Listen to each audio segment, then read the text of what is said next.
ನಮಸ್ತೆ ಎಲ್ಲರಿಗೂ. ಇವತ್ತಿನ ರೆಸಿಪಿಯಲ್ಲಿ ನಾನು ಪೂರಿಯನ್ನು ಮಾಡ್ತಾ ಇದ್ದೀನಿ. ಇಡ್ಲಿ ಪಾತ್ರೆಯನ್ನು ಬಳಸ್ಕೊಂಡು ಯಾವ ರೀತಿ ಮಾಡ್ತಿದ್ದೀನಿ ಅಂತ ತೋರಿಸ್ತಾ ಇದ್ದೀನಿ.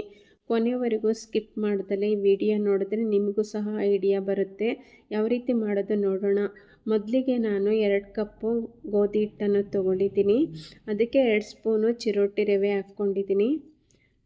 ನೋಡಿ, ಚೆನ್ನಾಗಿ ಮಿಕ್ಸ್ ಮಾಡ್ಕೊತಾ ಇದ್ದೀನಿ. 1 ಸ್ಪೂನ್ ಎಣ್ಣೆ ಹಾಕ್ಕೊಂಡು ಈಗ ಚೆನ್ನಾಗಿ ಗಟ್ಟಿಯಾಗಿ ಕಲಿಸ್ಕೊಬೇಕು.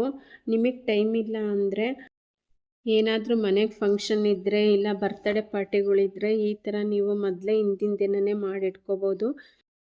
ವಿಡಿಯೋನ ಸ್ಕಿಪ್ ಮಾಡದೆ ಕೊನೆವರೆಗೂ ನೋಡಿ. ಈ ಥರ ನಾನು ಗಟ್ಟಿಯಾಗಿ ಕಲಸಿ ಇಟ್ಕೊಂಡಿದ್ದೀನಿ. ಇವಾಗ ಇದಕ್ಕೆ ನಾನು 1-2 ಸ್ಪೂನ್ ಎಣ್ಣೆ ಹಾಕಿ ಒಂದು ಅರ್ಧ ಗಂಟೆ ನೆನೆಯೋದಕ್ಕೆ ಬಿಡ್ತಾ ಇದ್ದೀನಿ. ನೋಡಿ, ಈಗ ಅರ್ಧ ಗಂಟೆ ಆಯಿತು, ಎಷ್ಟು ಸಾಫ್ಟಾಗಿದೆ ಅಂತ.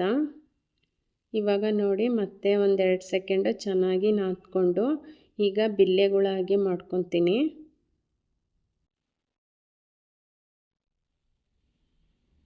ನೋಡಿ, ಈ ಥರ ನಾನು ಸಣ್ಣ ಸಣ್ಣಕ್ಕೆ ಬಿಲ್ಲೆಗಳಾಗಿ ಮಾಡ್ಕೊತಾ ಇದ್ದೀನಿ. ಪೂರಿ ಲಟ್ಸೋ ಅಷ್ಟು ಎಷ್ಟು ಬೇಕೋ ಅಷ್ಟು ಹಿಟ್ಟನ್ನು ತೊಗೊಳ್ತಾ ಇದ್ದೀನಿ ನಾನು.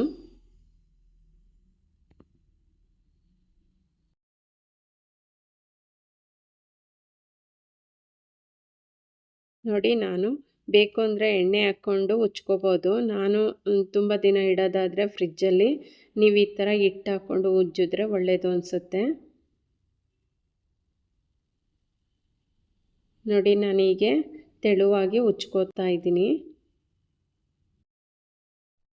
ಇವಾಗ ನಾನು ಇಡ್ಲಿ ಪಾತ್ರೆನ ಬಳಸ್ಕೊಂಡು ಯಾವ ರೀತಿ ಸ್ಟೋರ್ ಮಾಡೋದು ಅಂತ ತೋರಿಸ್ತೀನಿ.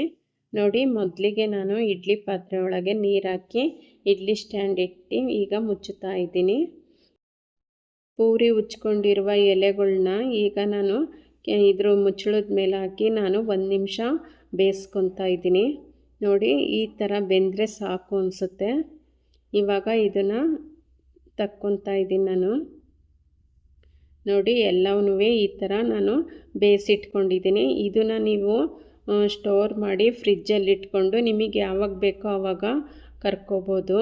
ನೋಡಿ, ನಾನು ಈ ಥರ ಬಟರ್ ಪೇಪರ್ ಮೇಲೆ ಹಾಕಿ ನಾನು ಈ ಥರ ಕ್ಲೋಸ್ ಮಾಡಿ ಒಂದು ಏರ್ ಕಂಟೈನರ್ ಬಾಕ್ಸಲ್ಲಾದರೂ ಹಾಕ್ಕೋಬೋದು, ಇಲ್ಲ ಈ ಥರ ಜಿಗ್ಜಾಗ್ ಕವರ್ ಇರುತ್ತಲ್ಲ ಅದರಲ್ಲಿ ಹಾಕಿದ್ರೂ ಇಟ್ಟು ನೀವು ಫ್ರಿಜ್ಜಲ್ಲಿ ಸ್ಟೋರ್ ಮಾಡ್ಕೋಬೋದು. ನಿಮಗೆ ಬೇಕು ಅಂದಾಗೆಲ್ಲ ಕರ್ಕೋಬೋದು. ಟೈಮು ಸೇವ್ ಆಗುತ್ತೆ. ನಮಗೆ ಪಾರ್ಟಿಗಳಲ್ಲೆಲ್ಲ ಅರ್ಜೆಂಟ್ ಇರುವಾಗ ಇದು ಯೂಸ್ ಆಗುತ್ತೆ. ನೋಡಿ, ಇವಾಗ ಇದರಲ್ಲೇ ನಾನು ಪೂರಿ ತೆಗ್ದು ಈಗ ಕರ್ದು ತೋರಿಸ್ತೀನಿ. ಏನಾದರೂ ಒಂದು ಗ್ರೇವಿ ಮಾಡಿಕೊಂಡು ಸಡನ್ನಾಗಿ ಈ ಥರ ಎಣ್ಣೆ ಬಿಸಿ ಮಾಡಿಕೊಂಡು ಈ ಥರ ಫ್ರೈ ಮಾಡಿಕೊಂಡ್ರೆ ಆಗೋಗುತ್ತೆ. ನೋಡಿ, ಪೂರಿನೂ ಸಹ ಎಷ್ಟು ಚೆನ್ನಾಗಿ ಬರ್ತಾ ಇದ್ದಾವೆ. ನಾನು ಇದರಲ್ಲೊಂದು 4-5 ಪೂರಿನ ಕರ್ದು ತೋರಿಸ್ತೀನಿ ನಿಮಗೆ. ನೋಡಿ, ಎಷ್ಟು ಅಗಲನಾದರೂ ಉಚ್ಕೋಬೋದು. ನಾನಿಷ್ಟು ಅಗಲ ಉಚ್ಕೊಂಡಿದ್ದೆ. ತುಂಬ ಚೆನ್ನಾಗೇ ಬರ್ತವೆ ಮತ್ತು ಟೈಮು ಸೇವ್ ಆಗುತ್ತೆ. ಈ ಥರ ನಾವು ಪಾರ್ಟಿಗಳಿದ್ದಾಗ ಹಿಂದಿನ ದಿನವೇ ನಾವು ಮಾಡಿಟ್ಕೋಬೋದು. ನೋಡಿ, ಇನ್ನು ಇಷ್ಟು ಮಿಕ್ಕಿದ್ದಾವೆ. ನಾನೀಗ ಮತ್ತೆ ಬಟರ್ ಪೇಪರಲ್ಲಿ ಮುಚ್ಚಿ ನಾನು ಏರ್ ಕಂಟೈನರ್ ಬಾಕ್ಸಲ್ಲಾದರೂ ಇಟ್ಕೋಬೋದು, ಇಲ್ಲ ಜಿಗ್ಜಾಗ್ ಪ್ಲಾಸ್ಟಿಕ್ ಕವರಲ್ಲಾದರೂ ಇಟ್ಕೊಬೋದು. ನೋಡಿ, ಪೂರಿ ಎಲ್ಲ ಎಷ್ಟು ಚೆನ್ನಾಗಿ ಉಬ್ಬಿ ಬಂದಿದ್ದಾವೆ ಅಂತ. ನನ್ನ ವಿಡಿಯೋ ಇಷ್ಟ ಆದರೆ ಲೈಕ್ ಮಾಡಿ, ಶೇರ್ ಮಾಡಿ, ಕಮೆಂಟ್ ಮಾಡಿ, ಸಬ್ಸ್ಕ್ರೈಬ್ ಆಗಿ.